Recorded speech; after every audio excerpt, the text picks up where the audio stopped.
Only 27 feet, still half-ton towable, and they didn't have to resort to a Murphy bed.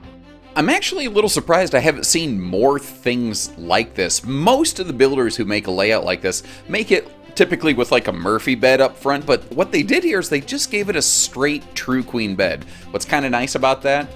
A lot of Murphy bed models, when you close the slide, you can't use the bed, so that is never going to be a problem here. Because the bed doesn't fold, they had to make sure that the slide could close, so there's no conflicts. And because it's a true queen, if you want to swap out that factory backbreaker death wafer mattress, you could. Now, they were still trying to keep it as short as possible, so they didn't give it a full-on, like, full private bedroom, which requires the RV to be extended about an extra foot. They were really trying to keep it within that more comfortable kind of half-ton towability. Now, you have a choice in your primary seating on this one.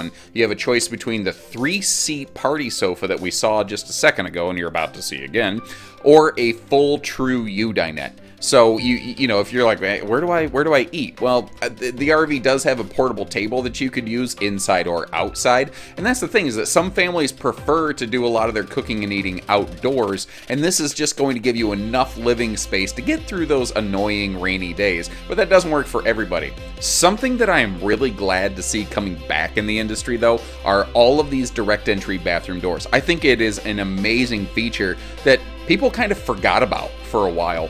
It cuts down on so much dirty foot traffic in your camper, and the fact that, like, I don't know about you, but like I've always had this experience when you're going down the highway right after you pass the last rest area, your kid's always like, Mom, Dad, I got a potty. Well, not having that problem is actually really nice, being able to always get right there to the bathroom when you need it. Now, they were really creative and smart with all the space, like it does have an outside gas grill hookup, but they didn't force a, quote, camp kitchen down your throat or anything like that. That bathroom door, by the way, does have a deadbolt. So if you're worried about somebody walking in while you're in your birthday suit, remember, you do have the option of shutting that down the same way that my wife will typically shut down most of my advances.